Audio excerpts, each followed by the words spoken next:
গুরুত্ব দিলেও হায়াত শেষ, খামখেয়ালি করলেও হায়াত শেষ।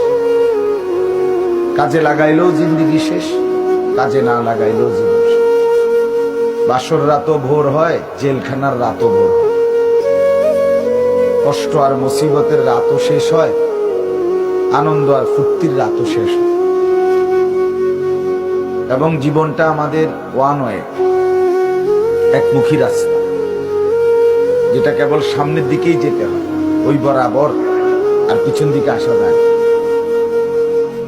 এইখানে আমরা যারা কল্পনা করেন, আমরা যারা বসেছি, কেউ ইচ্ছা করলে আজকের দুপুরে আমরা আর ফিরে যাইতে পারবো?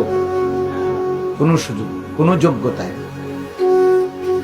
পৃথিবীতে ইমাম ইবনে রজব হাম্বলী রাহমাতুল্লাহ আলাইহি বলেন, প্রতিটা দিন, প্রতিটা রাত, প্রতিটা মিনিট, প্রতিটা মুহূর্ত চিৎকার করে করে বলে পৃথিবীবাসী যে, হে আল্লাহর বান্দারা, আমি শুধু একবারের জন্যই এসেছি, আমি আর কখনো পৃথিবীতে আসবো।